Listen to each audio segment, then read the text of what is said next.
Hi guys, we are from group 3 of class AS12027 and today's presenters are Faziha, Adlina, Atira and Musfira.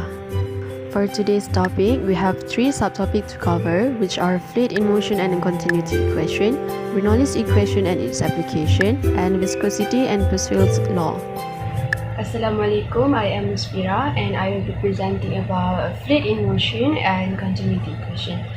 So there's 2 types of fluid, which are statics and dynamics, and we have 4 different types of dynamics fluid, which are laminar, streamlined, non-viscous flow, and turbulent flow. But we will not be discussing about turbulent flow as it will not be included in this subtopic. So the first is laminar flow or steady flow.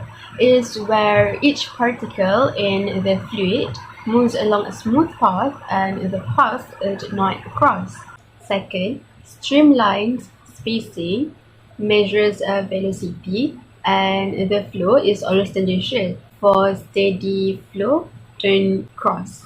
The set of streamlines act as a pipe for an incompressible fluid. Next, non-viscous flow is a flow that has no internal friction. For example, like water.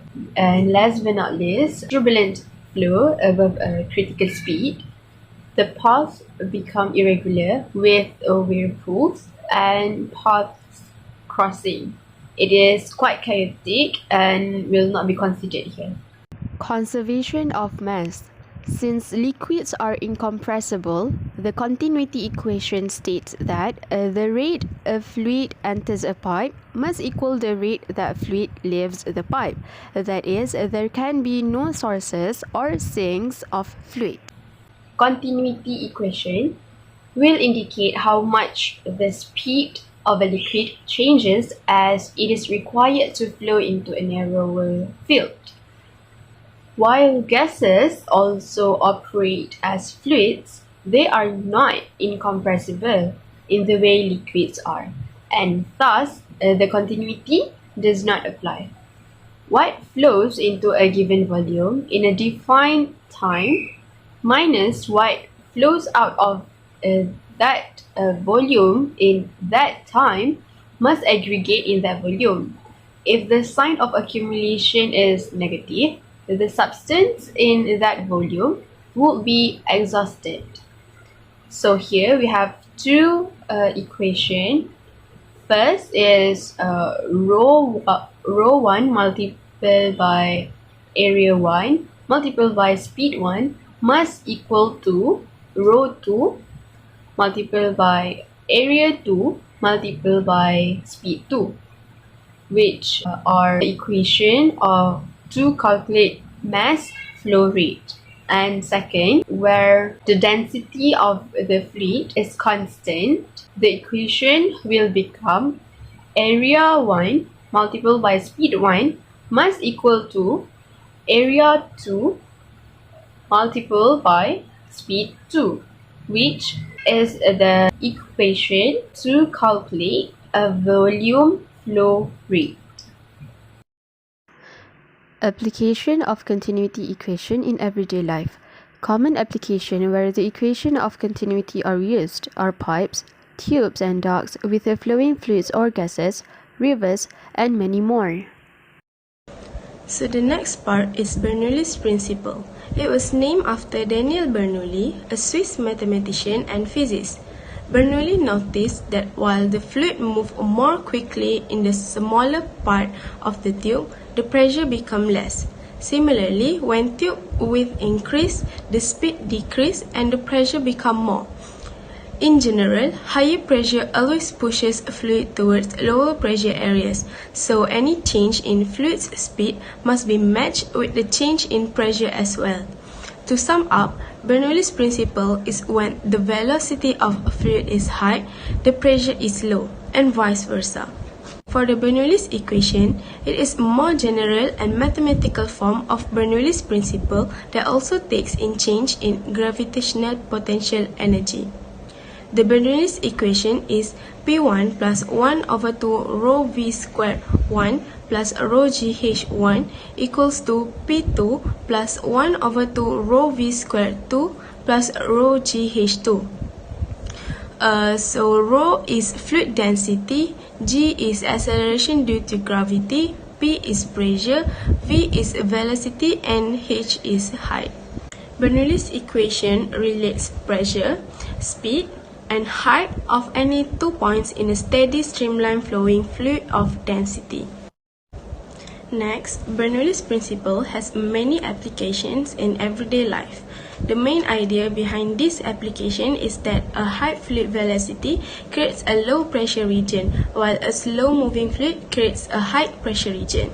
The pressure difference then allows a net force to push the object or another fluid towards the low pressure region.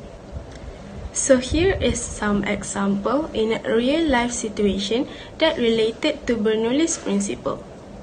Aircraft designers applying the Bernoulli's principle to balance a flight in the air by adjusting the pressure inside the wings and fuselage. The rounded shape of the wing and the slight tilt allows the air to move faster on top of the wing than below it. The flying body will shatter faster if Bernoulli's principle is not properly applied. Another example is when vehicle moves fastly. It created a low pressure area, so dust are being put along, and the same thing goes to when a fast train passes by us while we are in the platform. We have to stand behind the yellow line so that we are not drawn toward the track due to the low pressure area created by the train's extreme speed. Afterwards, as we are talking about fluids, I will briefly talk about viscosity, which is a term that is commonly related and we heard about. A certain amount of internal friction in a real fluid is known as viscosity. Viscosity is like a friction force, besides exists in both liquids and gases. It is an essential property of fluids which describe a liquid's confrontation to flow and is related to the inner friction within the fluid.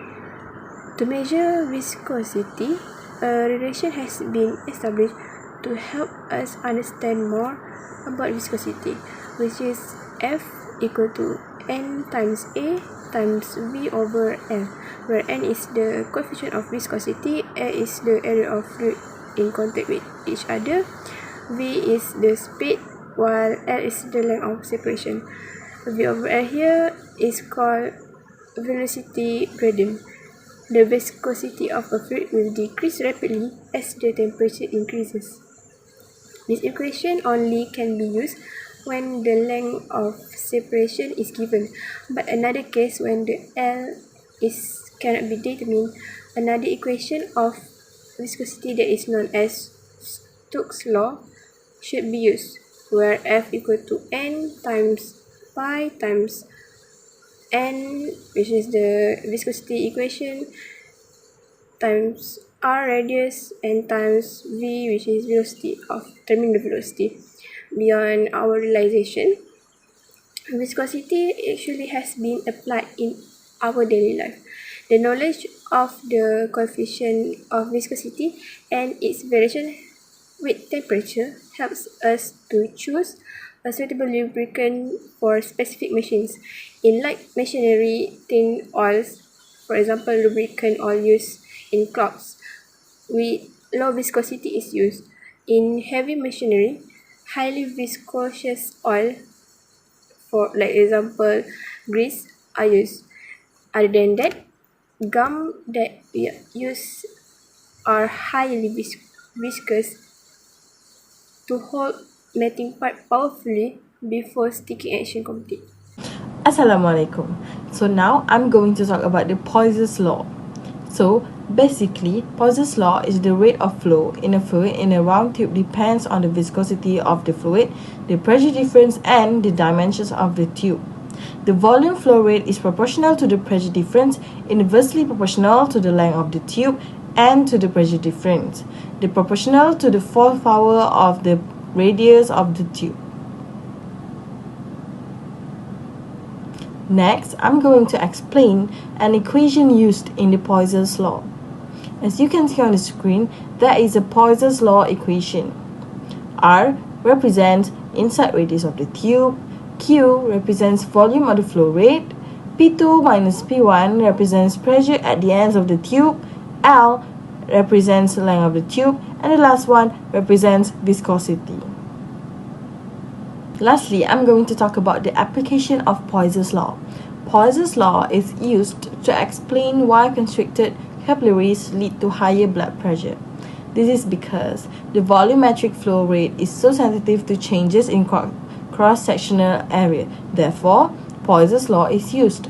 A slight vein constriction would reduce the blood flow rate. However, the heart compensates by working harder to increase the blood pressure and keep blood flow constant. This explains why vein constriction and high blood pressure are related.